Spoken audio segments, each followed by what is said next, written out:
सत श्री अकाल, न्यून प्रणाम, नमस्कार। मैं बिश्नोई महेंद्र ਤੁਹਾਡਾ ਸਾਰਿਆਂ ਦਾ ਮਾਈਂਡਸੈਟ ਈ-ਲਰਨਿੰਗ ਦੇ ਡਿਜੀਟਲ ਪਲੇਟਫਾਰਮ ਤੇ ਹਾਰਦਿਕ ਸਵਾਗਤ ਅਤੇ ਅਭਿਨੰਦਨ ਕਰਦਾ। ਅੱਜ ਦੀ ਕਲਾਸ ਜਿਸ ਦੇ ਵਿੱਚ ਆਪਾਂ ਪੜ੍ਹਨ ਜਾ ਰਹੇ ਹਾਂ ਜੋ ਹੈ ਸਬਜੈਕਟ ਐਡਿੰਗ ਸਿਸਟਮ ਦੇ ਵਿੱਚ ਸਬਜੈਕਟ ਐਡਿੰਗ ਸਿਸਟਮ ਕੀ ਹੁੰਦਾ ਹੈ, ਨਾਲ ਇਸ ਦੇ ਵਿੱਚ ਆਪਾਂ ਇੰਡੈਕਸਿੰਗ ਸਿਸਟਮ ਨੂੰ ਦੇਖਾਂਗੇ ਥੋੜਾ। हालांकि बेटा इंडैक्सिंग सिस्टम नाल संबंधित जी क्लास है मैं ऑलरेडी इस चैनल के उत्ते लेटेस्ट रिवाइज्ड क्लास है वो करवा चुके हैं। जिन्होंने सबजैक्ट एडिंग सिस्टम समझना है इस क्लास को वेखण तो पहला तुसी जो इंडैक्सिंग सिस्टम मैं समझाया है उसनों देखा जे। जो इंडैक्सिंग सिस्टम समझने तो बाद तुहानूं जो ये सबजैक्ट एडिंग सिस्टम है ये तुहानूं समझ आएगा।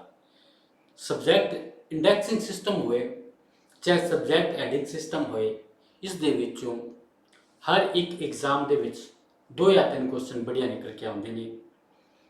तो अस मैं तुहानूं ये जो क्लास तुहानूं कम देवेगी पंजाब स्कूल लाइब्रेरी वास्ते, पंजाब लाइब्रेरी रिस्टोरर वास्ते, KVS वास्ते, NVS वास्ते, EMR वास्ते अते UGC नैट वास्ते। तो पंजाबी मीडियम दे विच अपनी क्लास होने जा रही है, बहुत बढ़िया क्लास होएगी। हालांकि मैं क्लास नूं जिहड़ी है बहुत लिमिटेड शब्दों के करवाने की कोशिश करता, जिस दे विच विद्यार्थियों को बहुत ही कम समय के विच बहुत ज़्यादा कंटेंट उन्होंने बहुत ही कम शब्दों के विच बहुत ही वड्डियां गल्लां में आप कह सकते हैं विद्यार्थियों को मिले, ताकि बच्चे बहुत ही कम समय के विच आपके एग्जाम के विच बढ़िया स्कोर कर सकन अते वो लाइब्रेरीन बन सकन। दोबारा फिर मैं बिश्नोई महेंद्र तुहाडा सारिਆਂ ਦਾ माइंडसैट ई-लर्निंग के डिजिटल प्लेटफॉर्म से हार्दिक स्वागत और अभिनंदन करता हूँ। जोड़े बच्चों को ये लगता है कि असी पंजाब स्कूल लाइब्रेरी वास्ते तैयारी करनी है या लाइब्रेरी स्टोर वास्ते तैयारी करनी है, उन्होंने बेटा पंजाबी मीडियम के 2021 नाम अपडेटेड जो कोर्स है वो आप तैयार कर रखे है। बहुत दिया बच्चों ने ज्वाइन कर भी रखा है। तुसी चाहो तो मेरे नाल अस तो ही जुड़ सकते हो। 2 साल की कोर्स वैलिडिटी के नाल ये कोर्स है जोड़ा है जो है चल रहा है। जो दोबारा ये जरा क्लास तुहानूं कम देवेगी पंजाब स्कूल लाइब्रेरी वास्ते, पंजाब लाइब्रेरी स्टोर वास्ते, UGC नैट जून 2000 जो है जनवरी दिसंबर 2025 ते 2026 के विच कम देनी है तुहानूं। इस तो इलावा तुहानूं KVS NVS EMR वास्ते एक क्लास तुहाडी वड्डिया होगी। ठीक है, अज दा आपां सबजैक्ट एडिंग सिस्टम इसमें पढ़ांगे। इस तो इलावा ऑनलाइन बैच बेटा पंजाबी मीडियम के विच है। कोचिंग जी according to new updated syllabus के अनुसार तुहानूं क्लासां है जिहड़ियां वो मिलणगियां बेटा। ठीक है, इस तो इलावा दोबारा मैं सारे विद्यार्थियों का इस चैनल पर हार्दिक स्वागत और अभिनंदन करदा। अज की क्लास शुरू होने जा रही है जिस दे विच आपां पढ़ांगे बेटा जो है सबजैक्ट एडिंग सिस्टम। इस दे विच गल होई सबजैक्ट एडिंग सिस्टम दे विच आपां गल करिए तो हर एक जी क्लास है, हर एक एग्जाम है, उस दे विच जिहड़ा है वो क्वेश्चन है जो बन के आउंदा है इत्थों। तो क्वेश्चन मैं तुहानूं 1 या 2 क्वेश्चन नैक्सट एग्जाम दे विच चाहे KVS हुए, NVS हुए, UGC नैट हुए तुहानूं मैं करवाउण दी कोशिश करा। दोबारा तुहाडा सारे बच्चों का माइंडसैट ई-लर्निंग के डिजिटल प्लेटफॉर्म पर हार्दिक स्वागत ते अभिनंदन। सब तो पहला आप इस ये समझांगे कि वट इज सबजैक्ट एडिंग। जो सबजैक्ट है अज की क्लास है एक ही होता है। देखो हर एक विषय के विच जो आप हर एक विषय की किताब जारी होंगी है उस दे विच उसकी जो उस विषय नाल संबंधित हैडिंग जारी की जाती है तो उसनों आप ये कह सकते हाँ कि उस विषय की उसकी हैडिंग है। ठीक है, जिस पर आप लाइब्रेरी सूचना विज्ञान आप इसमें ये कह सकते हाँ कि लाइब्रेरी की किताब है और इसकी हैडिंग है लाइब्रेरी सूचना विज्ञान इन्फॉर्मेशन लाइब्रेरी इन्फॉर्मेशन साइंस इसमें कह सकते हैं। तो जो चीज़ सानू किताब के बारे में दसती है कि ये किताब इस नाल संबंधित है उसनों असी जो है विषय की हैडिंग के तौर पर जानते हैं। लेकिन कई किताबों की हैडिंग इहो जी भी होंगी है जिन्हों के बारे में सानू ये पता नहीं लगता ये किताब किस विषय नाल संबंधित है। ये जो शब्द भी होंगे ने जो साढ़े नॉलेज के नहीं होंगे, जो उन्होंने विषयों आप अलग अलग प्रकार के सबजैक्ट एडिंग सिस्टम ने ਉਹਨਾਂ ਵਿੱਚ ਜਾ ਕੇ ਉਸ ਜੋ ਹੈ ਉਸ ਵਰਡ ਨੂੰ ਦੇਖਾਂਗੇ ਤਾਂ ਉਸ ਵਰਡ ਇਹ ਬਤਾਵੇਗਾ ਇਸ ਵਰਡ ਹੈ ਇਸ ਵਿਸ਼ੇ ਨਾਲ ਸੰਬੰਧਿਤ ਹੈ। ਤਾਂ ਉਹਨਾਂ ਨਾਲ ਸੰਬੰਧਿਤ ਅਲੱਗ-ਅਲੱਗ ਸਮੇਂ ਦੇ ਵਿੱਚ ਜਿਹੜਾ ਹੈ ਉਹ ਹੈਡਿੰਗ ਸਿਸਟਮ ਹੈ ਉਹ ਸ਼ੁਰੂ ਕੀਤੇ ਗਏ ਸਨ ਜੀ। ਲੇਕਿਨ ਇਸ ਦੀ ਸ਼ੁਰੂਆਤ ਮੈਂ ਤੁਹਾਨੂੰ ਦੱਸਣਾ ਚਾਹੁੰਦਾ ਕਿ ਵਿਸ਼ੇ ਹੈਡਿੰਗ ਦੀ ਸ਼ੁਰੂਆਤ ਸਭ ਤੋਂ ਪਹਿਲਾਂ ਚਾਰਲਸ ਐਮੀ ਕਟਰ, ਜਿਨ੍ਹਾਂ ਨੂੰ ਆਪਾਂ ਜੋ ਹੈ ਸੀਏ ਕਟਰ ਵੀ ਕਹਿੰਦੇ ਹਾਂ, ਜਿਨ੍ਹਾਂ ਦਾ ਪੂਰਾ ਨਾਮ ਚਾਰਲਸ ਐਮੀ ਕਟਰ ਹੈ, ਜਿਨ੍ਹਾਂ ਨੂੰ ਫਾਦਰ ਆਫ ਇੰਡੈਕਸਿੰਗ ਜਿਹੜਾ ਸਬਜੈਕਟ ਇਸ ਦਾ ਇੰਡੈਕਸਿੰਗ ਦੇ ਪਿਤਾ ਕਿਹਾ ਜਾਂਦਾ ਹੈ, ਇਸ ਤੋਂ ਇਲਾਵਾ ਫਾਦਰ ਆਫ ਕੈਟਲੌਗ ਵੀ ਕਿਹਾ ਜਾਂਦਾ। ਹਾਲਾਂਕਿ ਸਧਾਰਨ ਤੌਰ ਤੇ ਜਿਹੜੇ ਇੰਡੈਕਸਿੰਗ ਦੇ ਪਿਤਾ ਉਹ ਹੋਰ ਪਰਸਨ ਨੇ, ਲੇਕਿਨ ਲਾਇਬ੍ਰੇਰੀ ਸਾਇੰਸ ਦੇ ਵਿੱਚ ਇੰਡੈਕਸਿੰਗ ਦੇ ਪਿਤਾ ਦੇ ਰੂਪ ਵਿੱਚ ਆਪਾਂ ਚਾਰਲਸ ਐਮੀ ਕਟਰ ਨੂੰ ਜੋ ਹੈ ਉਹ ਯਾਦ ਕਰਦੇ ਹਾਂ। ਇਸ ਤੋਂ ਇਲਾਵਾ ਆਪਾਂ ਚਾਰਲਸ ਐਮੀ ਕਟਰ ਨੂੰ ਕਿੱਥੇ ਪੜ੍ਹਿਆ ਸੀ? ਪਹਿਲਾਂ ਪੜ੍ਹ ਕੇ ਆਏ ਸੀ ਜਦੋਂ ਇਹਨਾਂ ਨੇ ਬਹੁਵਿਭਾਜਨ ਦਾ ਸਿਧਾਂਤ ਦਿੱਤਾ ਸੀ 1891 ਈਸਵੀ ਵਿੱਚ। ਐਕਸਪੈਂਸਿਵ ਕਲਾਸੀਫਿਕੇਸ਼ਨ ਦੇ ਵਿੱਚ ਚਾਰਲਸ ਐਮੀ ਕਟਰ ਨੇ ਹੈ ਜੋ ਐਕਸਪੈਂਸਿਵ ਦਾ ਸਿਧਾਂਤ ਦਿੱਤਾ ਸੀ। ਇਸ ਤੋਂ ਇਲਾਵਾ ਸਭ ਤੋਂ ਪਹਿਲਾਂ ਇੰਡੈਕਸਿੰਗ ਜੋ ਸਬਜੈਕਟ ਹੈਡਿੰਗ ਸਿਸਟਮ ਇਹਨਾਂ ਨੇ 1876 ਈਸਵੀ ਦੇ ਵਿੱਚ ਇਹਨਾਂ ਦੀ ਕਿਤਾਬ ਆਉਂਦੀ ਹੈ rules for a dictionary catalogue. ਇਸ ਨੂੰ ਉਹ ਜਿਹੜੀ ਹੈ ਉਹ ਕੈਟਲੌਗ ਨਾਲ ਸੰਬੰਧਿਤ ਸੀ। ਉਹਨਾਂ ਦੇ ਵਿੱਚ ਇਹਨਾਂ ਨੇ ਸਭ ਤੋਂ ਪਹਿਲਾਂ ਕੈਟਲੌਗ ਨਾਲ ਸੰਬੰਧਿਤ 205 ਨਿਯਮ ਦਿੱਤੇ ਸਨ। ਇਸ ਲਈ ਚਾਰਲਸ ਐਮੀ ਕਟਰ ਨੂੰ ਬਹੁਵਿਭਾਜਨ ਦੇ ਰੂਪ ਵਿੱਚ ਜਾਣਿਆ ਜਾਂਦਾ ਹੈ। ਫਾਦਰ ਆਫ ਇੰਡੈਕਸਿੰਗ ਦਾ ਸਿਧਾਂਤ ਵੀ ਇਹਨਾਂ ਨੇ 1876 ਈਸਵੀ ਵਿੱਚ ਰੂਲਸ ਫॉर ਡਿਕਸ਼ਨਰੀ ਕੈਟਲੌਗ ਦੇ ਵਿੱਚ ਹੀ ਦਿੱਤਾ ਸੀ। ਤੇ ਇਸ ਤੋਂ ਇਲਾਵਾ ਉਹਨਾਂ ਨੇ rules for dictionary catalogue code ਦੇ ਨਾਮ ਤੋਂ ਕਿਤਾਬ ਵੀ ਦਿੱਤੀ ਸੀ। ਇਸ ਲਈ ਇਹਨਾਂ ਨੂੰ ਬਹੁਵਿਭਾਜਨ ਦੇ ਤੌਰ ਤੇ, ਇਸ ਲਈ ਇਹਨਾਂ ਨੂੰ ਫਾਦਰ ਆਫ ਇੰਡੈਕਸਿੰਗ ਦੇ ਤੌਰ ਤੇ, ਇਸ ਲਈ ਇਹਨਾਂ ਨੂੰ ਫਾਦਰ ਆਫ ਕੈਟਲੌਗ ਦੇ ਨਾਮ ਤੋਂ ਵੀ ਜਾਣਿਆ ਜਾਂਦਾ ਹੈ। ਠੀਕ ਹੈ, ਤਾਂ ਗੱਲ ਮੈਂ ਤੁਹਾਨੂੰ ਸਮਝਾ ਚੁੱਕਿਆ ਕਿ ਸਬਜੈਕਟ ਹੈਡਿੰਗ ਕੀ ਹੁੰਦੀ ਹੈ। ਕੋਈ ਕਿਤਾਬ ਦੇ ਵਿੱਚ ਜਦੋਂ ਜੋ ਉਸਦਾ ਟਾਈਟਲ ਬਣਿਆ ਹੈ ਉਸ ਦੇ ਅਨੁਸਾਰ ਉਸ ਦੇ ਵਿਸ਼ੇ ਦੇ ਬਾਰੇ ਵਿੱਚ ਜਦੋਂ ਆਪਾਂ ਨੂੰ ਪਤਾ ਲਗਾਉਣਾ ਹੋਵੇ ਤਾਂ ਸਬਜੈਕਟ ਹੈਡਿੰਗ ਦੇ ਆਪਾਂ ਪ੍ਰਯੋਗ ਕਰਦੇ ਹਾਂ। ਇਸ ਦੇ ਲਈ ਅਲੱਗ-ਅਲੱਗ ਜਿਹੜਾ ਹੈ ਸਬਜੈਕਟ ਹੈਡਿੰਗ ਦੇ ਸਿਧਾਂਤ ਦਿੱਤੇ ਸਨ। ਤਾਂ ਇਸ ਦੀ ਸ਼ੁਰੂਆਤ ਮੈਂ ਤੁਹਾਨੂੰ ਦੱਸ ਚੁੱਕਿਆ ਕਿ ਇਸ ਦੀ ਸ਼ੁਰੂਆਤ ਕਦੋਂ ਹੋਈ ਸੀ ਬੇਟਾ। ਸਬਜੈਕਟ ਹੈਡਿੰਗ ਦੀ ਜਿਹੜੀ ਸ਼ੁਰੂਆਤ ਹੈ ਇਸ ਦਾ ਸਭ ਤੋਂ ਪਹਿਲਾਂ ਸ਼ੁਰੂਆਤ ਜਿਹੜੀ ਕੀਤੀ ਗਈ ਸੀ ਬੇਟਾ, ਪਹਿਲੀ ਜਿਹੜੀ ਸ਼ੁਰੂਆਤ ਕੀਤੀ ਗਈ ਸੀ ਉਹ 1876 ਈਸਵੀ ਦੇ ਵਿੱਚ। ਕਦੋਂ ਕੀਤੀ ਗਈ ਸੀ? 1876 ਈਸਵੀ ਦੇ ਵਿੱਚ। ਇਸ ਦੀ ਸ਼ੁਰੂਆਤ ਦੀ ਆਪਾਂ ਗੱਲ ਕਰੀਏ ਬੇਟਾ, ਸ਼ੁਰੂਆਤ ਉਹ ਕੀਤੀ ਗਈ ਸੀ ਉਹ 1876 ਈਸਵੀ ਦੇ 1876 ਈਸਵੀ ਦੇ ਵਿੱਚ ਸਬਜੈਕਟ ਹੈਡਿੰਗ ਸਿਸਟਮ ਦੀ ਸ਼ੁਰੂਆਤ ਹੈ ਉਹ ਕੀਤੀ ਗਈ ਸੀ। ਸ਼ੁਰੂਆਤ ਕਰਨ ਵਾਲੇ ਵਿਅਕਤੀ ਸਨ ਸੀਏ ਕਟਰ, ਜਾਂ ਇਹਨੂੰ ਆਪਾਂ ਕਹਿ ਸਕਦੇ ਹਾਂ ਚਾਰਲਸ ਐਮੀ ਕਟਰ। ਕੀ ਕਿਹਾ ਜਾਂਦਾ ਹੈ? ਚਾਰਲਸ ਐਮੀ ਕਟਰ ਦੇ ਨਾਮ ਤੋਂ ਇਹਨਾਂ ਨੂੰ ਜਾਣਿਆ ਜਾਂਦਾ ਹੈ। ਇਹਨਾਂ ਦੀ ਇੱਕ ਰਚਨਾ ਸੀ ਬੇਟਾ, ਰਚਨਾ ਦਾ ਨਾਮ ਸੀ rules for a dictionary catalogue code. ਕੀ ਸੀ? Rules for a dictionary catalogue code ਦੇ ਨਾਮ ਤੋਂ ਇਹਨਾਂ ਦੀ ਕਿਤਾਬ ਸੀ, ਜਿਸ ਦੇ ਵਿੱਚ ਸਭ ਤੋਂ ਪਹਿਲਾਂ ਇਹਨਾਂ ਨੇ 1876 ਈਸਵੀ ਵਿੱਚ ਚਾਰਲਸ ਐਮੀ ਕਟਰ ਦੁਆਰਾ ਹੈ ਇਸ ਪੁਸਤਕ ਦੇ ਵਿੱਚ ਹੈ ਜੋ ਸਿਧਾਂਤ ਦਿੱਤਾ ਗਿਆ ਸੀ। ਚਾਰਲਸ ਐਮੀ ਕਟਰ ਦੇ ਬਾਰੇ ਵਿੱਚ ਹੋਰ ਤੁਹਾਨੂੰ ਗੱਲਾਂ ਮੈਂ ਦੱਸਣਾ ਚਾਹਾਂ ਤਾਂ ਇਹਨਾਂ ਨੇ ਬਹੁਵਿਭਾਜਨ ਦਾ ਸਿਧਾਂਤ ਵੀ ਦਿੱਤਾ ਸੀ। ਕਿਹਦਾ ਦਿੱਤਾ ਸੀ? ਪੋਲੀਕੋਟੋਮੀ ਦਾ ਸਿਧਾਂਤ ਜਿਹੜਾ ਹੈ ਉਹ 1891 ਈਸਵੀ ਦੇ ਵਿੱਚ ਇਹਨਾਂ ਦੀ ਇੱਕ ਰਚਨਾ ਆਈ ਸੀ ਐਕਸਪੈਂਸਿਵ ਕਲਾਸੀਫਿਕੇਸ਼ਨ। ਕਿਹੜੀ ਰਚਨਾ ਸੀ? ਐਕਸਪੈਂਸਿਵ ਕਲਾਸੀਫਿਕੇਸ਼ਨ ਨਾਮ ਦੀ ਰਚਨਾ ਆਈ ਸੀ। ਇਸ ਦੇ ਵਿੱਚ ਇਹਨਾਂ ਨੇ ਹੈ ਜੋ ਬਹੁਵਿਭਾਜਨ ਦਾ ਸਿਧਾਂਤ ਦਿੱਤਾ ਸੀ। ਇਸ ਤੋਂ ਇਲਾਵਾ ਚਾਰਲਸ ਐਮੀ ਕਟਰ ਨੂੰ ਜੋ ਹੈ ਉਹ ਫਾਦਰ ਆਫ ਇੰਡੈਕਸਿੰਗ ਵੀ ਕਿਹਾ ਜਾਂਦਾ ਹੈ। ਕੀ ਕਿਹਾ ਜਾਂਦਾ ਹੈ? ਫਾਦਰ ਆਫ ਇੰਡੈਕਸਿੰਗ ਕਿਹਾ ਜਾਂਦਾ ਹੈ। ਇਸ ਤੋਂ ਇਲਾਵਾ ਜਿਹੜੀ ਇਹ ਪਹਿਲੀ ਰਚਨਾ ਸੀ ਰੂਲਸ ਫॉर ਡਿਕਸ਼ਨਰੀ ਕੈਟਾਲੌਗ, ਇਸ ਦੇ ਵਿੱਚ ਚਾਰਲਸ ਐਮੀ ਕਟਰ ਨੇ ਜਿਹੜਾ ਹੈ ਉਹ ਕੈਟਲੌਗ ਨਾਲ ਸੰਬੰਧਿਤ 205 ਜਿਹੜੇ ਹੈ ਉਹ ਨਿਯਮ ਦਿੱਤੇ ਸਨ। ਇਸ ਲਈ ਚਾਰਲਸ ਐਮੀ ਕਟਰ ਨੂੰ ਫਾਦਰ ਆਫ ਕੈਟਲੌਗ ਵੀ ਕਿਹਾ ਜਾਂਦਾ ਹੈ। ਕੀ ਕਿਹਾ ਜਾਂਦਾ ਹੈ? ਫਾਦਰ ਆਫ ਕੈਟਾਲੌਗ ਵੀ ਇਹਨਾਂ ਨੂੰ ਕਿਹਾ ਜਾਂਦਾ ਹੈ। ਤਾਂ ਫਾਦਰ ਆਫ ਕਲਾਸੀਫਿਕੇਸ਼ਨ ਕਿਹਨਾਂ ਨੂੰ ਕਿਹਾ ਜਾਂਦਾ ਹੈ? ਫਾਦਰ ਆਫ ਜੋ ਕਲਾਸੀਫਿਕੇਸ਼ਨ ਹੈ ਉਹ ਕਿਹਾ ਜਾਂਦਾ ਹੈ Melvin Louis Kossuth David. Father of classification किया जाता है, फादर ऑफ लाइब्रेरी क्लासिफिकेशन किया जाता है, फादर ऑफ मॉडर्न क्लासिफिकेशन भी।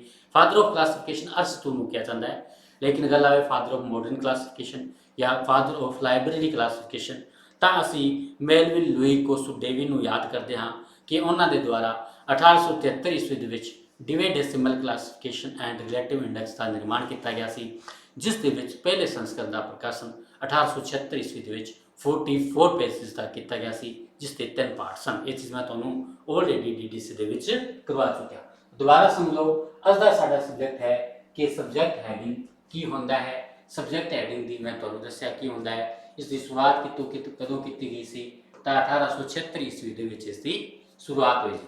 ਇਸ ਦੀ ਸ਼ੁਰੂਆਤ ਕਰਨ ਵਾਲੇ ਵਿਅਕਤੀ ਸਨ ਚਾਰਲਸ ਐਮੀ ਕਟਰ ਜਾਂ ਫਾਦਰ ਆਫ ਸੀਏ ਕਟਰ ਜਾਂ ਚਾਰਲਸ ਐਮੀ ਕਟਰ ਇਹਨਾਂ ਨੂੰ ਕਿਹਾ ਜਾਂਦਾ ਹੈ। ਇਹਨਾਂ ਦੀ ਰਚਨਾ ਹੈ ਸੀ ਬੇਟਾ 1876। ਇਹ 1876 ਈਸਵੀ ਵਾਲਾ ਕਦੋਂ ਆਈ ਹੈ, ਕਿਹੜੀ ਰਚਨਾ ਹੈ, ਕਦੋਂ? ਇਹ 3-4 ਕੁਐਸਚਨ ਹੈ ਨਾ। ਇੱਕ ਵਾਰ KVS ਜਾਂ NVS ਦਾ ਐਗਜ਼ਾਮ ਹੋਇਆ ਸੀ, ਇਸ ਤੋਂ 3 ਜਾਂ 4 ਕੁਐਸਚਨ ਜੋ ਇਕੱਠੇ ਉਠਾਏ ਸੀ ਜੋ ਹੈ एग्जामिनर KVS ने KVS या NVS के ਵਿੱਚ ਕੁਐਸਚਨ ਬਣੇ ਸੀ।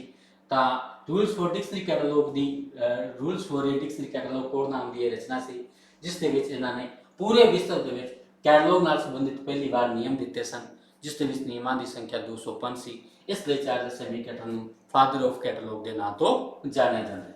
ਇਸ ਤੋਂ ਇਲਾਵਾ ਚਾਰਲਸ ਐਮੀ ਕਟਰ ਦਾ ਕੀ ਯੋਗਦਾਨ ਹੈ ਬੇਟਾ? ਇਹਨਾਂ ਨੇ ਬਹੁ ਵਿਭਾਜਨ ਦਾ ਸਿਧਾਂਤ ਹੈ ਜੋ 1891 ਈਸਵੀ ਦੇ ਵਿੱਚ ਇਹਨਾਂ ਦੀ ਐਕਸਪੈਂਸਿਵ ਕਲਾਸੀਫਿਕੇਸ਼ਨ ਨਾਮ ਦੀ ਕਿਤਾਬ ਆਈ ਸੀ। ਇਸ ਦੇ ਵਿੱਚ ਇਹਨਾਂ ਨੇ ਜੋ ਹੈ ਇਹ ਸਿਧਾਂਤ ਦਿੱਤਾ ਸੀ, ਬਹੁ ਵਿਭਾਜਨ ਦਾ ਵੀ ਸਿਧਾਂਤ ਇਹਨਾਂ ਨੇ ਚਾਰਲਸ ਐਮੀ ਕਟਰ ਦੇ ਦੁਆਰਾ ਦਿੱਤਾ ਗਿਆ ਸੀ। ਲੇਕਿਨ ਇਸ ਦੇ ਵਿੱਚ ਆਪਾਂ ਅੱਗੇ ਗੱਲ ਕਰੀਏ ਬੇਟਾ, ਤਾਂ ਇਸ ਦੇ ਵਿੱਚ ਜਿਹੜਾ ਹੈ ਸਬਜੈਕਟ ਹੈਡਿੰਗ ਦੀ ਪਹਿਲੀ ਜਿਹੜੀ ਮਾਨਕ ਸੂਚੀ ਹੈ ਜਿਹੜਾ ਹੈ 1895 ਈਸਵੀ ਦੇ ਵਿੱਚ ਕੀ ਹੈ? 1895 ਈਸਵੀ ਦੇ ਵਿੱਚ ਸਬਜੈਕਟ ਹੈਡਿੰਗ ਨਾਲ ਸੰਬੰਧਿਤ ਕੀ ਹੈ? ਸਬਜੈਕਟ ਹੈਡਿੰਗ ਨਾਲ ਸੰਬੰਧਿਤ ਜਿਹੜੀ ਹੈ ਪਹਿਲਾ ਸਟੈਂਡਰਡ ਕੋਡ ਜਿਹੜਾ ਹੈ ਉਹ ਸਰਵਪ੍ਰਥਮ ਜੋ ਹੈ ਸਾਹਮਣੇ ਆਇਆ ਸੀ, ਜੋ 1895 ਈਸਵੀ ਦੇ ਵਿੱਚ। ਇਸ ਦਾ ਟਾਈਟਲ ਸੀ ਬੇਟਾ list of subject heading for list, ਜੋ ਜਿਹੜਾ 1895 ਈਸਵੀ ਵਿੱਚ ਇਸ ਨੂੰ ਪ੍ਰਕਾਸ਼ਿਤ ਕੀਤਾ ਗਿਆ ਸੀ। ਇਸ ਦਾ ਟਾਈਟਲ ਸੀ list of subject heading for list of subject heading for subject headings for. इसका टाइटल इसका जो टाइटल सी वो सी list of subject heading for use in dictionary catalogue for using जो है डिक्शनरी कैटलॉग, किसी डिक्शनरी कैटलॉग सी जो पहली बार इसकी जो है मानक सूची जो आप कह सकते हैं, इसकी पहली सब्जेक्ट हैडिंग की पहली स्टैंडर्ड जो लिस्ट आई सी उस 1895 ईस्वी में आई सी।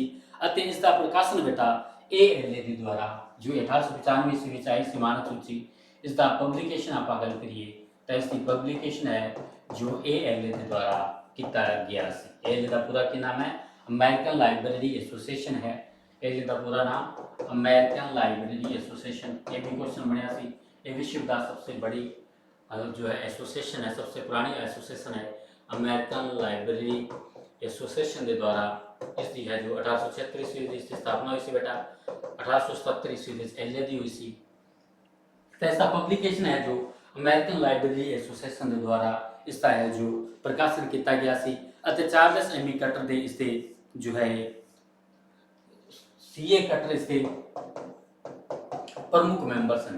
प्रमुख मैंबर कौन सन? CA कटर इसके प्रमुख मैंबर सन जो 1895 ईस्वी ਦੇ ਵਿੱਚ ਜਿਹੜੀ ਇਹ ਸੂਚੀ ਆਈ ਸੀ, ਸਟੈਂਡਰਡ ਕੋਡ ਆਇਆ ਸੀ, ਇਸ ਵਿੱਚ ਇਹਨਾਂ ਨੂੰ ਜੋ ਇਸਤੇ ਜੋ ਹੈ ਇਸ ਲਈ ਆਪਾਂ ਕਹਿ ਸਕਦੇ ਹਾਂ ਕਿ ਇਹ ਜਿਹੜੀ ਪਹਿਲੀ ਜੋ ਹੈ ਸਟੈਂਡਰਡ ਮਾਨਕ ਸੂਚੀ ਆਈ ਸੀ ਇਹ ਜੋ ਹੈ ਕਟਰ ਪ੍ਰਿੰਸੀਪਲ ਉੱਤੇ ਆਧਾਰਿਤ ਹੈ। ਜਿਹੜੇ ਕਟਰ ਦੇ ਪ੍ਰਿੰਸੀਪਲ कटर ने प्रिंसीपल कदों दिते सी बेटा? हुणे आपां उत्ते गल करके आया कि 1876 ईस्वी which rules for dictionary catalogue code आए से चार्लस एमी कटर दे विच जिस विच 205 कोड सन उस दे उत्ते आधारित सी। लेकिन इसका प्रकाशन जो है सब्जेक्ट हेडिंग के तौर पर पहली जिहड़ी स्टैंडर्ड है मान के प्रकाशित होया सी 1895 ईस्वी विच होया सी, जिसका टाइटल इन्हां ने रखा गया सी list of subject headings for use in dictionary catalogue के नाम तो इसका जो है इसका टाइटल सी 1895 ईस्वी जिसने प्रकाशन किया 1895 ईस्वी इसनूं उसका नाम सी अमेरिकन लाइब्रेरी एसोसिएशन के द्वारा किया गया सी। इसके प्रमुख मैंबर जो है चार्लस एमी कटर सन। इसलिए ये जी जो 1895 ईस्वी इस टाइटल तो ये प्रकाशित की गई सी, इसलिए इसनूं ਕਟਰ ਪ੍ਰਿੰਸੀਪਲ ਉੱਤੇ ਆਧਾਰਿਤ ਹੋਣ ਦੇ ਉੱਤੇ ਵੀ ਇਹਨੂੰ ਜਾਣਿਆ ਜਾਂਦਾ ਹੈ। ਕੁਝ ਮਹੱਤਵਪੂਰਨ ਵਿਸ਼ੇ ਸ਼ੀਰਸ਼ਕ ਸੂਚੀਆਂ ਦੇ ਆਪਾਂ ਗੱਲ ਕਰਾਂਗੇ। ਕੁਝ ਮਹੱਤਵਪੂਰਨ ਸਬਜੈਕਟ ਹੈਡਿੰਗ ਸਿਸਟਮ ਦੇ ਬਾਰੇ ਵਿੱਚ ਆਪਾਂ ਗੱਲ ਕਰਾਂਗੇ। ਤਾਂ ਇਸ ਦੇ ਵਿੱਚ ਦੇਖੋ, ਇਸ ਦੇ ਵਿੱਚ ਅੱਜ ਦਾ ਆਪਣਾ ਟਾਈਟਲ ਹੈ subject heading and indexing system. ਤਾਂ ਥੋੜਾ ਜਿਹਾ ਆਪਾਂ ਇੰਡੈਕਸਿੰਗ ਦੇ ਬਾਰੇ ਵਿੱਚ, ਹਾਲਾਂਕਿ ਇੰਡੈਕਸਿੰਗ ਨਾਲ ਸੰਬੰਧਿਤ ਬੇਟਾ ਮੈਂ ਪੂਰੀ ਕਲਾਸ ਤੁਹਾਨੂੰ ਜੋ ਹੈ ਉਹ ਕਰਵਾ ਦਿੱਤੀ ਹੈ। ਇੰਡੈਕਸਿੰਗ ਸ਼ਬਦ ਦੇ ਵਿੱਚ, ਇੰਡੈਕਸਿੰਗ ਦੇ ਵਿੱਚ ਆਪਾਂ ਗੱਲ ਕਰੀਏ ਤਾਂ ਸਭ ਤੋਂ ਪਹਿਲਾਂ ਆਪਾਂ ਇੰਡੈਕਸ ਦੀ ਗੱਲ ਕਰ ਲੈਣਾ। ਇੰਡੈਕਸ, ਹਾਲਾਂਕਿ ਫਾਦਰ ਆਫ ਇੰਡੈਕਸਿੰਗ ਕਿਸ ਨੂੰ ਕਿਹਾ ਜਾਂਦਾ ਬੇਟਾ? ਚਾਰਲਸ ਐਮੀ ਕਟਰ ਨੂੰ ਕਿਹਾ ਜਾਂਦਾ ਹੈ। ਸੀਏ ਕਟਰ ਨੂੰ ਫਾਦਰ ਆਫ ਇੰਡੈਕਸਿੰਗ ਦੇ ਨਾਮ ਤੋਂ ਜਾਣਿਆ ਜਾਂਦਾ ਹੈ। ਹੁਣੇ ਆਪਾਂ ਉੱਤੇ ਪੜ੍ਹ ਕੇ ਆਏ। ਲੇਕਿਨ ਇੰਡੈਕਸ ਸ਼ਬਦ ਖੁਦ ਲੈਟਿਨ ਭਾਸ਼ਾ ਦਾ ਸ਼ਬਦ ਹੈ। ਕਿਹੜਾ ਸ਼ਬਦ ਆਸਦ ਹੈ? ਇੰਡੈਕਸ ਜਿਹੜਾ ਸ਼ਬਦ ਹੈ ਉਹ ਖੁਦ ਲੈਟਿਨ ਭਾਸ਼ਾ ਦਾ ਸ਼ਬਦ ਹੈ ਅਤੇ ਲੈਟਿਨ ਭਾਸ਼ਾ ਦੇ ਸ਼ਬਦ ਇਹ ਇੰਡੀਕੇਅਰ ਸ਼ਬਦ ਤੋਂ ਬਣਿਆ ਹੈ। ਕਿਸ ਤੋਂ ਬਣਿਆ ਹੈ? ਇੰਡੀਕੇਅਰ। ਇੰਡੀਕੇਅਰ ਸ਼ਬਦ ਤੋਂ ਇੰਡੈਕਸ ਸ਼ਬਦ ਦਾ ਨਿਰਮਾਣ ਹੋਇਆ ਹੈ, ਜਿਸ ਦਾ ਨਿਰਮਾਣ ਮਤਲਬ ਹੁੰਦਾ ਹੈ ਟੂ ਪੁਆਇੰਟ। ਟੂ ਪੁਆਇੰਟ ਮਤਲਬ ਨਿਰਦੇਸ਼। ਇੰਡੈਕਸ ਕੀ ਕਰਦਾ ਹੈ? ਸਾਨੂੰ ਇਹੀ ਸੂਚਨਾ ਇਨਫੋਰਮੇਸ਼ਨ ਦਿੰਦਾ ਹੈ ਕਿ ਚੀਜ਼ ਕਿੱਥੇ ਮਿਲੇਗੀ, ਲੇਕਿਨ ਕਿੰਨੀ ਹੈ, ਕੀ ਹੈ ਇਸ ਵਕਤ। ਦੇਖੋ ਇਹ ਕਿਤਾਬ ਹੈ, ਇਸ ਦੇ ਵਿੱਚ ਸਭ ਤੋਂ ਪਹਿਲਾਂ ਕੀ ਲੱਗਦੀ ਹੈ ਬੇਟਾ? ਇੰਡੈਕਸ ਹੀ ਲੱਗਦੀ ਹੈ। ਇਹ ਇੰਡੈਕਸ ਹੈ। ਤਾਂ ਇੰਡੈਕਸ ਇੰਡੈਕਸ ਹੈ ਵਿਸ਼ਾ ਸੂਚੀ। ਇਹ ਸਾਨੂੰ ਇਹ ਦੱਸੇਗੀ ਕਿ ਇਹ ਚੀਜ਼ ਇਸ ਪੇਜ ਦੇ ਉੱਤੇ ਹੈ। ਕੀ ਚੀਜ਼ ਹੈ ਉਹ ਉਸੇ ਪੇਜ ਦੇ ਉੱਤੇ ਜਾ ਕੇ ਹੀ ਸਾਨੂੰ ਪਤਾ ਲੱਗਦਾ ਹੈ। ਇਸ ਲਈ ਇੰਡੈਕਸ ਨੂੰ ਕਿਹਾ ਜਾਂਦਾ ਹੈ ਟੂ ਪੁਆਇੰਟ। ਸਿਰਫ ਇਹ ਨਿਰਦੇਸ਼ ਹੀ ਕਰਦਾ ਹੈ। ਹੁਣ ਇੰਡੈਕਸਿੰਗ ਜੋ ਹੈ ਦੋ ਪ੍ਰਕਾਰ ਦੀ ਹੁੰਦੀ ਹੈ, ਪ੍ਰੀ ਕੋਆਰਡੀਨੇਟ ਇੰਡੈਕਸਿੰਗ ਅਤੇ ਪੋਸਟ ਕੋਆਰਡੀਨੇਟ ਇੰਡੈਕਸਿੰਗ ਸਿਸਟਮ।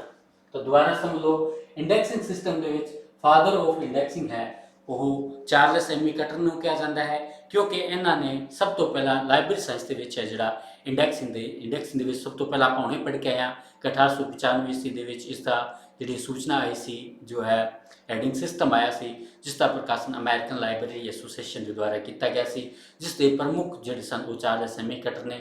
ਇਹ ਜਿਹੜੀ ਆਧਾਰਿਤ ਸੀ ਇਹ 1876 ਈਸਵੀ ਦੀ ਜੋ ਹੈ Charles Ammy cutter the rules for dictionary catalogue ਉੱਤੇ ਆਧਾਰਿਤ ਸੀ। ਇਸ ਲਈ ਚਾਰਲਸ ਐਮੀ ਕਟਰ ਨੂੰ ਫਾਦਰ ਆਫ ਇੰਡੈਕਸਿੰਗ ਅਤੇ ਫਾਦਰ ਆਫ ਕੈਟਾਲੌਗ ਦੇ ਨਾਮ ਤੋਂ ਵੀ ਜਾਣਿਆ ਜਾਂਦਾ ਹੈ। ਤਾਂ ਇੰਡੈਕਸ ਸ਼ਬਦ, ਇੰਡੈਕਸਿੰਗ ਦੇ ਪਿਤਾ Charles Ammy cutter.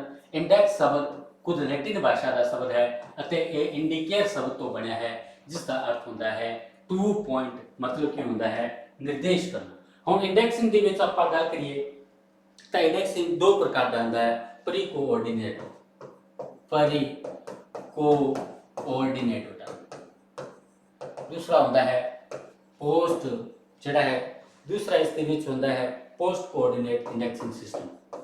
Post coordinate indexing system pre coordinate ਦੇ ਵਿੱਚ ਆਪਾਂ ਕਹਿ ਸਕਦੇ ਹਾਂ परंपरागत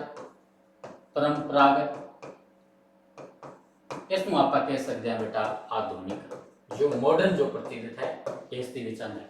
ਪ੍ਰੀ ਦੇ ਵਿੱਚ ਕਿਹੜੇ ਇੰਡੈਕਸਿੰਗ ਸਿਸਟਮ ਆਉਂਦਾ ਹੈ? ਇਸ ਦੇ ਵਿੱਚ ਆਉਂਦਾ ਬੇਟਾ क्लासिफाइड कैटलॉग कोड ਦੇ ਵਿੱਚ चेन प्रोसीजर, ट्रिपल सीधा आंदा है चेन प्रोसीजर। चेन प्रोसीजर ਦਾ ਨਿਰਮਾਣ ਕਿਹਨਾਂ ਨੇ ਕੀਤਾ ਬੇਟਾ? ਡਾਕਟਰ ਸ਼ਾਲੀ ਰਾਮਾ ਮਿਰਤਾ ਰੰਗਾਨਾਥਨ ਨੇ ਕੀਤਾ ਸੀ। ਆਪਾਂ ਨੂੰ ਪਤਾ ਹੈ ਕਦੋਂ ਕੀਤਾ ਸੀ? 1938 ਈਸਵੀ ਵਿੱਚ ਕੀਤਾ ਸੀ। ਇਹਨਾਂ ਦੀ ਰਚਨਾ ਆਈ ਸੀ ਬੇਟਾ theory of library catalogue. Theory of library catalogue ਨਾਮ ਦੀ ਰਚਨਾ ਸੀ, ਜਿਸ ਦੇ ਵਿੱਚ ਡਾਕਟਰ ਸ਼ਾਲੀ ਰਾਮਾ ਮਿਰਤਾ ਰੰਗਾਨਾਥਨ ਅਈਅਰ ਨੇ चेन प्रोसीजर ਦਿੱਤਾ ਸੀ, ਜਿਸ ਦਾ ਪ੍ਰਯੋਗ ਸਰਵਪ੍ਰਥਮ ਹੈ BNB। ਇਹ ਕੁਐਸਚਨ ਰਾਜਸਥਾਨ ਲਾਇਬ੍ਰੇਰੀ ਦੇ ਵਿੱਚ ਵੀ ਬਣਿਆ ਹੈ, पंजाब स्कूल लाइब्रेरी ਦੇ ਵਿੱਚ ਵੀ ਬਣਿਆ ਹੈ ਕਿ बी जो है निर्माण करता ध्यान देना कौन सी? डॉक्टर शाली रामा मिर्ता रंगानाथन सी। चेन प्रोसीजर कदों आई है? 1938 ईस्वी ਵਿੱਚ निर्माण किया है। ये प्री कोऑर्डिनेट इंडेक्सिंग सिस्टम ਦੇ ਵਿੱਚ ਆਉਂਦੀ ਹੈ ट्रिपल सी ਦੇ ਵਿੱਚ ਆਪਾਂ ਗੱਲ ਕਰੀਏ ਤਾਂ ਇਸ ਦੇ ਵਿੱਚ ਕਲਾਸੀਫਾਈਡ ਕੈਟਲੌਗ ਕੋਡ ਹੈ ਜੋ ਇਸ ਦੇ ਵਿੱਚ चेन प्रोसीजर आंदा है, जिसका निर्माण 1938 ईस्वी थ्योरी ऑफ लाइब्रेरी कैटलॉग के नाम की रचना ਦੇ ਵਿੱਚ ਇਹਨਾਂ ਨੇ ਕੀਤਾ ਸੀ। क्लासीफाइड कैटलॉग कोड ਦਾ ਇਸ ਦੇ ਵਿੱਚ चेन प्रोसीजर आंदा है ਤੇ निर्माण जो डॉक्टर शाली रामा मिर्ता रंगानाथन अय्यर ने 1938 ईस्वी ਵਿੱਚ ਇਹਨਾਂ ਦੀ ਰਚਨਾ ਸਾਈ ਸੀ थ्योरी ऑफ लाइब्रेरी कैटलॉग। लेकिन ਇਸ ਦਾ ਪ੍ਰਯੋਗ ਕਿਸ ਨੇ ਕੀਤਾ ਸੀ? ਇਹਨਾਂ ਦਾ ਪ੍ਰਯੋਗ ਕੀਤਾ ਸੀ ਬੇਟਾ BNB, ब्रिटिश ਨੈਸ਼ਨਲ ਬਿਬਲੀਓਗ੍ਰਾਫੀ ਦੇ ਦੁਆਰਾ ਇਸ ਦਾ प्रयोग है वो किया गया सी। और इस प्री दे विच किहड़े आंदे बेटा? प्री दे विच आंदी बेटा पॉप्सी, पेसिस, कंपास। इस दे विच आंदे है पेसिस, डेरिक अस्टिन वाली बेटा पॉप्सी, गणेश भट्टाचार्य वाली बेटा, ठीक है। इस तो इलावा और भी इसके विच आपां गल करिए तो कंपास जो आधुनिक स्वरूप है वो सीधा कंपास जो प्रेसिस का आधुनिक स्वरूप प्रेसिस वाला क्वेश्चन पंजाब स्कूल लाइब्रेरी ਦੇ बैकलॉग ਦੇ ਵਿੱਚ ਬਣਿਆ ਹੈ। ਇਹ ਬੇਟਾ ਪ੍ਰੀ ਕੋਆਰਡੀਨੇਟ ਇੰਡੈਕਸਿੰਗ ਸਿਸਟਮ ਹੈ ਜਿਸ ਨੂੰ ਆਪਾਂ ਜੋ ਹੈ ਪਰੰਪਰਾਗਤ ਅਤੇ ਪੁਰਾਣਾ ਸਰੂਪ ਕਹਿੰਦੇ ਹਾਂ, ਲੇਕਿਨ ਜੋ ਆਧੁਨਿਕ ਸਰੂਪ ਹੈ ਬੇਟਾ ਉਸ ਨੂੰ ਕਿਹਾ ਜਾਂਦਾ ਹੈ ਪੋਸਟ ਕੋਆਰਡੀਨੇਟ ਇੰਡੈਕਸਿੰਗ ਸਿਸਟਮ। ਕਿਉਂ ਹੈ पोस्ट कोऑर्डिनेट इंडेक्सिंग सिस्टम, इसमें आप कह सकते हैं बेटा ये आधुनिक है अस दा प्रचलित जिहड़ा है वो इंडेक्सिंग सिस्टम इस दे विच है जो गिणिया जाता है। इस दे विच किहड़ा इंडेक्सिंग सिस्टम आंदे ने, इस दे विच जिहड़ा जो है वो इंडेक्सिंग सिस्टम ਨੂੰ शामिल किया जाता है। इस दे विच बेटा यूनिटेरियम M12 वाला बहुत बार एक क्वेश्चन बनया, यूनिटेरियम इंडेक्सिंग सिस्टम M12 वाला।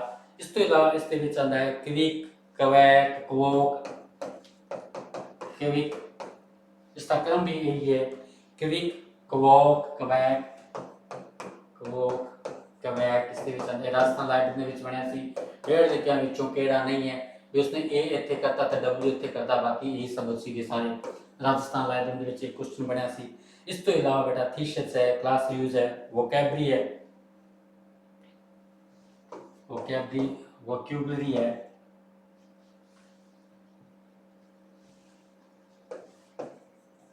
री इंडेक्सिंग सिस्टम है, थीसिस है। इसके विच बेटा थीसिस है। इस तो इलावा गल करिए आप पोस्ट कोऑर्डिनेट इंडेक्सिंग सिस्टम दे विच जो बनता है वो क्लास यूज है। क्लास यूज का निर्माण भी जो है वो गणेश भट्टाचार्य ने किया सी बेटा। इस तो इलावा एक जिहड़ा है वो इसके विच आंदा है वो द सूरोफेस,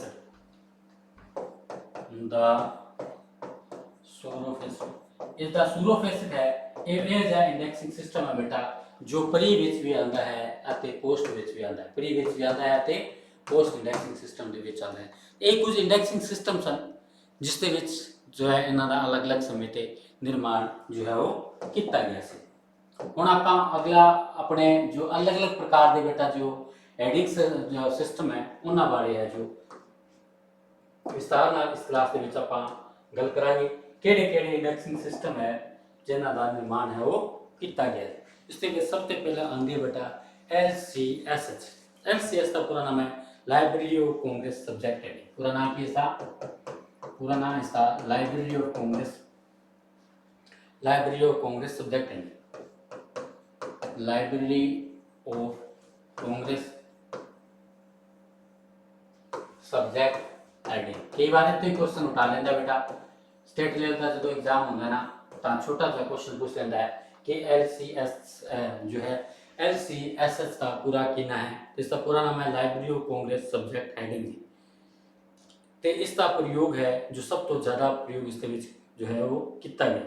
अज इसका प्रयोग सब तो ज़्यादा होता है, सब तो वध प्रयोग जो होता है, सब तो वध प्रयोग होने वाला जो है जो आप कह सकते हैं आप सब्जेक्ट हेडिंग सिस्टम है library of Congress subject heading के नाम तो जाना जाता है। इसका पहला प्रकाशन बेटा 1898 ईस्वी में पहला संस्करण जोड़ा है, पहला संस्करण कदों प्रकाशन किया गया सी?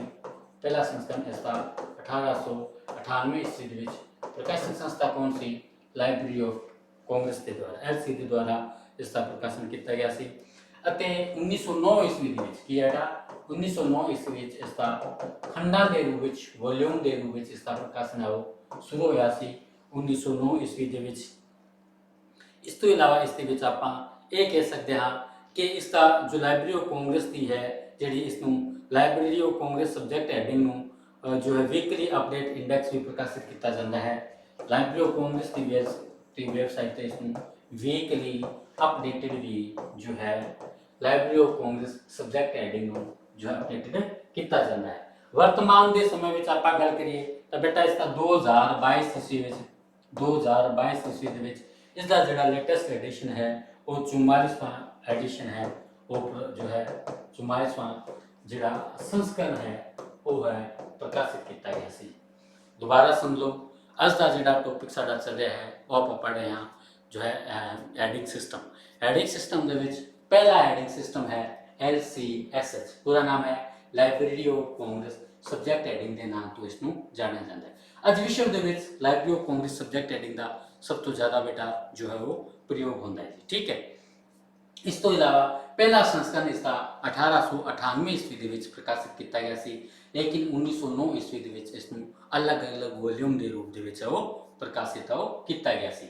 ਲਾਇਬ੍ਰੇਰੀ ਆਫ ਕਾਂਗਰਸ ਦੇ ਵਿੱਚ ਇਸ ਤੋਂ ਜੋ ਹੈ ਵੀਕਲੀ ਅਪਡੇਟਡ ਵੀ ਪਬਲਿਸ਼ ਕੀਤਾ ਜਾਂਦਾ ਹੈ ਆਨਲਾਈਨ। ਇਸ ਦੇ ਵਿੱਚ ਵਰਜ਼ਨ ਦੇ ਵਿੱਚ ਜੋ ਲੇਟੈਸਟ ਐਡੀਸ਼ਨ ਹੈ ਬੇਟਾ ਉਹ 2022 ਈਸਵੀ 44ਵਾਂ ਸੰਸਕਰਣ ਹੈ ਉਹ ਲਾਇਬ੍ਰੇਰੀ ਆਫ ਕਾਂਗਰਸ ਦੇ ਦੁਆਰਾ ਹੈ ਜੋ ਪ੍ਰਕਾਸ਼ਿਤ ਹੈ ਉਹ ਕੀਤਾ ਗਿਆ ਸੀ। ਇੱਥੋਂ ਜੋ ਕੁਐਸਚਨ ਬਣੇਗਾ ਬੇਟਾ ਤੁਹਾਡਾ ਇਸ ਦੇ ਵਿੱਚੋਂ ਬਣ ਜਾਏਗਾ।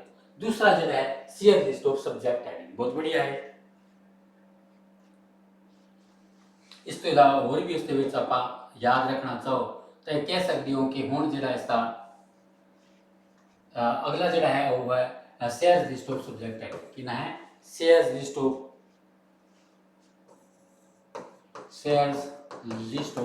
सब्जेक्ट हेडिंग ना तो इसको जानिया ਜਾਂਦਾ ਹੈ, ठीक है। ये भी बहुत बढ़िया है। जो इसको आप गल करिए तो इसका जोड़ा है प्रयोग जोड़ा है इसका पूरा नाम है Sears list of subject headings for small libraries, subject heading for small libraries. आप एक ये कह सकते हैं इस शब्द तो कि जो है Sears list of subject heading for small libraries का प्रयोग मध्यम मतलब मिडल प्रकार की लाइब्रेरी ਅਤੇ ਜਿਹੜੀ ਛੋਟੀ ਲਾਇਬ੍ਰੇਰੀ ਹੈ, ਛੋਟੀ ਲਾਇਬ੍ਰੇਰੀਆਂ ਵਿੱਚ ਹੈ LCSS ਦਾ ਪ੍ਰਯੋਗ ਹੈ ਜੋ ਹੈ Sears list of subject heading for small libraries ਦਾ ਪ੍ਰਯੋਗ ਉਹ ਕੀਤਾ ਜਾਂਦਾ। ਕਈ ਵਾਰ ਪੁੱਛ ਲੈਂਦੇ ਆ ਕਿ ਹੇਠ ਲਿਖਿਆਂ ਵਿੱਚੋਂ ਕਿਹੜੇ ਇੰਡੈਕਸਿੰਗ ਸਿਸਟਮ ਦਾ ਪ੍ਰਯੋਗ ਮਿਡਲ ਅਤੇ ਛੋਟੀ ਪ੍ਰਕਾਰ ਦੀ ਲਾਇਬ੍ਰੇਰੀਆਂ ਦੇ ਵਿੱਚ ਜੋ ਇੰਡੈਕਸਿੰਗ ਸਿਸਟਮ ਦੇ ਵਿੱਚ ਕੀਤਾ ਜਾਂਦਾ ਹੈ ਤਾਂ ਉਸ ਦਾ ਉੱਤਰ ਹੋਏਗਾ ਬੇਟਾ share list of subject heading. ਇਸ ਦੇ ਨਾਮ ਦੇ ਵਿੱਚ ਇਹ ਪਤਾ ਕਰ ਰਿਹਾ ਹੈ इसका पूरा नाम है Sears list of subject heading for small libraries के नाम तो इसको जो है वो जाना जाता है। मिडिल और छोटी लाइब्रेरियों में इसका जो है प्रयोग होता है बेटा। इसका पहला संस्करण आया 1923। पहला संस्करण कदों आया सी? पहला संस्करण इसका आया सी बेटा 1923 ईस्वी में आया सी। बहुत बढ़िया क्वेश्चन है। सेकंड एडिशन इसका 1926 तो सेकंड आया सी। 1933 ईस्वी में इसका तीसरा जिहड़ा है संस्करण वो प्रकाशित किया गया सी जी। इस तो इलावा सब तो वड्डी महत्वपूर्ण जो नाम सी जिहड़ा छेवां जिहड़ा ये शेयर शब्द है ना बेटा, ये शेयर पहला सी सीधा list of subject heading for small library, लेकिन जिहड़ा निर्माण इसका किया सी इसका निर्माण जिस व्यक्ति ने इसका निर्माण किया सी उसका नाम सी बेटा मिनी आल शेयर्स द्वारा। की ना है जिस व्यक्ति ने इसका निर्माण किया सी उसका नाम सी मिनी आल शेयर्स। मिनी आल शेयर्स के द्वारा इसका निर्माण है वो मिनी आल शेयर्स के द्वारा इसका निर्माण किया गया सी। तो 6वें संस्करण दे विच ये शेयर शब्द है वो इत्थे जोड़िया गया सी। ये बहुत बार क्वेश्चन बनया है कि जिहड़ा है वो सिरज महोदय का नाम कदों जो है टाइटल दे हेडिंग के तौर पर जोड़िया गया सी। तो 6वां संस्करण सी बेटा, 6वां संस्करण सी जो इसका नाम जो अज पूछे में इसका नाम कदों पूरा हुआ तो 6वें संस्करण के इसका नाम पूरा हुआ क्योंकि निर्माण इसका मिनी आल शेयर्स के द्वारा share list of subject heading for small libraries का निर्माण किया गया सी। लेकिन जो पहली बार प्रकाशित किया गया सी तो इसको subject list of subject heading for small libraries के नाम तो ही जाना जाता सी। लेकिन जिहड़ा शेयर शब्द है वो 6वें संस्करण के विच है वो जोड़िया गया सी जी, ठीक है जी। इस तो इलावा अगे इस दे विच आपां गल करिए तो इस दे विच बेटा इस दे विच लेटेस्ट की आपां गल करिए तो इसका 22वां संस्करण है वो 22वां जिहड़ा संस्करण है वो 2018 ईस्वी दे विच इसनूं है जो share list of subject heading दा किया गया सी प्रकाशित। जिस स्थान तो प्रकाशित किया है ये न्यूयॉर्क यूएसए तो प्रकाशित होता है। न्यूयॉर्क यूएसए तो इसको प्रकाशन किया जाता है बेटा। इस तो इलावा आप गल करिए तो जिस प्रकाशन जी संस्था इसको प्रकाशित करती है वो है HW विल्सन कंपनी। ये है HW विल्सन कंपनी। बहुत बार एक क्वेश्चन बने हैं share list of subject heading का प्रकाशक कौन है तो HW विल्सन कंपनी जी है न्यूयॉर्क यूएसए तो इसमें जो प्रकाशित है वो कर दिए बेटा। ठीक है, ये आधारित किसते है? आधारित जो आप उत्तरली ऊपर जी इंडेक्सिंग सिस्टम पढ़ के आया ना, LCSS ਜਿਹੜੀ ਹੈ LCSS ਦੇ ਵਿੱਚ जो है library of Congress list of subject heading ਤੇ ਇਹ बेटा आधारित है। ठीक है, इस प्रकार इसमें लाइब्रेरी इसलिए इसमें आप कह सकते हैं कि लाइब्रेरी ऑफ कांग्रेस का ये छोटा रूप है वो है Sears list of subject heading ਜਿਹੜੇ ਕਿਹੜੇ आधारित किस ते है? Library of Congress list of subject heading ਤੇ आधारित है। ਕਿਹੜੀ ਆधारित है? Sears list of subject heading. इसलिए आप कह सकते हैं कि ਜਿਹੜੀ Sears list of subject heading है वो library of Congress heading list of subject heading ਦਾ ਛੋਟਾ ਰੂਪ ਹੈ ਇਸ ਦੇ ਵਿੱਚ। ਠੀਕ ਹੈ, ਇਸ ਤੋਂ ਇਲਾਵਾ ਅੱਗੇ ਇਸ ਦੇ ਵਿੱਚ ਆਪਾਂ ਗੱਲ ਕਰੀਏ ਤਾਂ ਬੇਟਾ ਇਸ ਨੂੰ ਜੋ ਹੈ ਵਿਸ਼ੇ ਸੂਚੀ ਨੂੰ ਬਹੁਤ ਜ਼ਿਆਦਾ ਵਿਸਤਾਰ ਦੇ ਲਈ ਇਸ ਨੂੰ 5 ਭਾਗਾਂ ਦੇ ਵਿੱਚ ਜਿਹੜਾ ਸਬਜੈਕਟ ਹੈਡਿੰਗ ਨੂੰ ਕਿੰਨੇ ਭਾਗਾਂ ਵਿੱਚ ਵੰਡਿਆ ਬੇਟਾ? ਸਬਜੈਕਟ ਹੈਡਿੰਗ ਨੂੰ ਇਸ ਨੂੰ ਜਿਹੜਾ ਅੱਗੇ 5 ਭਾਗਾਂ ਦੇ ਵਿੱਚ ਵੰਡਿਆ ਗਿਆ। ਕਿਹੜੇ ਕਿਹੜੇ ਭਾਗ ਨੇ? ਇੱਥੋਂ ਕੁਐਸਚਨ ਹੈ ਜੋ ਹਰ ਇੱਕ ਐਗਜ਼ਾਮ ਦੇ ਵਿੱਚ ਬਣਦਾ ਹੈ। UF ਨੂੰ ਆਪਾਂ ਕਹਿ ਦਿੰਦੇ ਆ ਯੂਜ਼ਡ ਫॉर। ठीक है ਜਾਂਦਾ बेटा UF कोड इसका प्रतिनिधित्व कर रहा है यूज्ड फॉर। SA मतलब C आल्सो, SA मतलब C आल्सो। इथों क्वेश्चन जरूर बनता बेटा शेयर लिस्ट सब्जेक्ट हेडिंग ਨੂੰ ਇਸ ਦੇ ਵਿੱਚ ਵੰਡਿਆ ਗਿਆ। BT ਵਾਲਾ ਤਾਂ KVS ਦੇ ਵਿੱਚ ਵੀ ਬਣਿਆ ਸੀ ਕਿ ਐਗਜ਼ਾਮ ਦੇ ਹੋਰ ਇਸ ਦੇ ਵਿੱਚ ਬ੍ਰੌਡਰ ਟਰਮ ਇਸਨੂੰ ਕਿਹਾ ਜਾਂਦਾ ਹੈ ਇਸ ਦੇ ਵਿੱਚ BT। चौथा इस ਆਪਾਂ ਗੱਲ ਕਰੀਏ ਐਂਟੀ ਨੈਰੋ ਟਰਮ।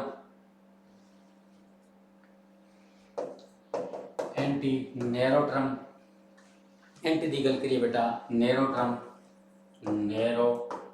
टर्म भी इसमें क्या जाता है। एंटी का दूसरा नाम है वो है SN स्कोप नोट बेटा। SN इसका दूसरा नाम है स्कोप नोट भी इसमें क्या जाता है। इस तो इलावा 15 ਅਤੇ लास्ट ਜਿਹੜਾ भाग है Sears list of subject heading का वो है बेटा RT रिलेटेड टर्म। की है RT रिलेटेड टर्म इसमें क्या चलता है तो आप कह सकते हैं share list of subject heading जो है अगे 5 भागों के विच जिहड़ा है वो वंडिया गया। किहड़े किहड़े भाग ने बेटा जो है UF used for, SA C also, BT broader term बहुत बार एक क्वेश्चन जिहड़ा KVS NUS ਦੇ ਵਿੱਚ इतों निकल के आता है। एंटी वाला भी आता बेटा नैरो टर्म जिसका दूसरा नाम SN स्कोप नोट भी इसमें क्या जाता है ਅਤੇ RT रिलेटेड टर्म के रूप में जाना जाता है। इस तो इलावा जो इंडेक्सिंग सिस्टम आता है बेटा उसको कहते हैं आप मैस MESH। MES का पूरा नाम बेटा मेडिकल सब्जेक्ट हेडिंग। MES का पूरा नाम क्या है? Medical subject heading. MES का पूरा नाम क्या है? MES का पूरा नाम है मेडिकल, इसका बेटा पूरा नाम है medical subject heading. Medical subject heading देना तो MES ਨੂੰ ਜਿਹੜਾ ਹੈ ਉਹ ਜਾਣਿਆ ਜਾਂਦਾ ਹੈ। ਇਸ ਤੋਂ ਇਲਾਵਾ ਜਿਹੜਾ ਇਸਦਾ ਹੈ ਇਹ ਇੱਕ ਬਹੁਤ ਵੱਡਾ ਸ਼ਬਦਕੋਸ਼ ਹੈ बेटा। ਇਸ ਦੇ ਵਿੱਚ ਆਪਾਂ ਗੱਲ ਕਰੀਏ ਤਾਂ इसका प्रकाशन है जिहड़ा वो United State National Library of Medicine के द्वारा किया जाता है। इसकी रचना जो की सी यूनाइटेड स्टेट, इसकी रचना जी की सी बेटा वो की गई सी United State National Library of Medicine. United States रचना की गई सी वो सी United State National Library of Medicine. National Library of Medicine के द्वारा जो इसका प्रकाशन है निर्माण है वो MES का किया गया सी। इसके ऑथर सी बेटा FV रेगर्स। इसके ऑथर कौन सी? इस तो इलावा MES ऑनलाइन है 2007 ईस्वी तो इसका प्रिंटेड रूप है वो बंद है की है प्रिंटेड रूप है जिहड़ा वो 2007 ईस्वी तो बंद है। ਹੁਣ ਇਹ ਆਨਲਾਈਨ ਵਰਜ਼ਨ ਨਹੀਂ ਆਉਂਦਾ ਹੈ। ਇਸ ਦੇ ਜਿਹੜੇ ਜੋ ਔਥਰ ਸਨ ਉਸਦਾ ਨਾਮ ਇਹ ਔਥਰ ਵਾਲਾ ਵੀ ਕੁਐਸਚਨ ਬੇਟਾ ਬਣਿਆ ਕਿਸੇ ਐਗਜ਼ਾਮ ਦੇ ਵਿੱਚ ਉਸਦਾ ਨਾਮ ਸੀ ਬੇਟਾ FB ਰੋਗਰਸ। FB रेगर्स द्वारा इसका है ऑथराइजेशन इसकी की गई सी। जो है अगला प्रकार साडा इंडेक्सिंग सिस्टम है वो है हेडिंग लिस्ट है इस जिसका नाम है MES ਮੈਡੀਕਲ ਸਬਜੈਕਟ ਹੈਡਿੰਗ ਦੇ ਨਾਮ ਤੋਂ ਇਸ ਨੂੰ ਜਾਣਿਆ ਜਾਂਦਾ ਹੈ। ਇਸ ਦਾ ਨਿਰਮਾਣ ਯੂਨਾਈਟਿਡ ਸਟੇਟ ਦੇ ਵਿੱਚ ਇਸ ਦਾ ਜੋ ਹੈ ਉਹ ਰਚਨਾ ਇਸ ਦੀ ਕੀਤੀ ਇਸ ਦੀ ਰਚਨਾ United State National Library for Medicine ਦੇ ਦੁਆਰਾ ਇਸ ਦਾ ਜੋ ਹੈ ਰਚਨਾ ਕੀਤੀ ਗਈ ਸੀ। MES ਦਾ 2007 ਈਸਵੀ ਤੋਂ ਜਿਹੜਾ ਹੈ ਉਹ ਪ੍ਰਿੰਟਡ ਵਰਜ਼ਨ ਹੈ ਉਹ ਬੇਟਾ ਬੰਦ ਹੈ, ਇਹ ਸਿਰਫ ਆਨਲਾइन ਆਉਂਦਾ ਹੈ, ਲੇਕਿन ਇਸ ਦੇ ऑथर ने FB ਰੈਗਸ ਦੇ ਦੁਆਰਾ ਇਸ ਦਾ ਜੋ ਆਥੋਰਾਈਜੇਸ਼ਨ ਕੀਤੀ ਗਈ ਸੀ। ਤਾਂ ਬੇਟਾ ਇਹ ਸਾਡੀ ਅੱਜ ਦੀ ਕਲਾਸ ਬਹੁਤ ਵਧੀਆ ਕਲਾਸ ਜਿਸ ਦੇ ਵਿੱਚ ਮੈਂ ਤੁਹਾਨੂੰ ਇੰਡੈਕਸਿੰਗ ਸਿਸਟਮ ਦੇ ਵਿੱਚ ਅੱਜ ਤੱਕ ਕਿਸ ਪ੍ਰਕਾਰ ਦੇ ਕੁਐਸਚਨ ਬਣੇ ਨੇ, ਆਉਣ ਵਾਲੇ ਕਿਸ ਪ੍ਰਕਾਰ ਦੇ ਕੁਐਸਚਨ ਬਣਦੇ ਨੇ, ਬਹੁਤ ਹੀ ਕਮ ਸਮੇਂ ਦੇ ਵਿੱਚ ਬਹੁਤ ਹੀ ਕਮ ਸ਼ਬਦਾਂ ਵਿੱਚ ਮੈਂ ਤੁਹਾਨੂੰ ਇਹ ਟੌਪਿਕ ਜੋ ਹੈ ਇਹ ਸਮਝਾਉਣ ਦੀ ਕੋਸ਼ਿਸ਼ ਕੀਤੀ ਹੈ। ਤਾਂ ਸਾਰੇ ਵਿਦਿਆਰਥੀਆਂ ਦਾ ਦੁਬਾਰਾ ਮਾਈਂਡਸੈਟ ਈ-ਲਰਨਿੰਗ ਤੇ ਡਿਜੀਟਲ ਪਲੇਟਫਾਰਮ ਤੇ ਹਾਰਦਿਕ ਸਵਾਗਤ ਅਤੇ ਅਭਿਨੰਦਨ। ਸਾਰੇ ਵਿਦਿਆਰਥੀਆਂ ਨੂੰ ਸਤਿ ਸ੍ਰੀ ਅਕਾਲ, ਨਿਊਨ ਪ੍ਰਣਾਮ, ਨਮਸਕਾਰ।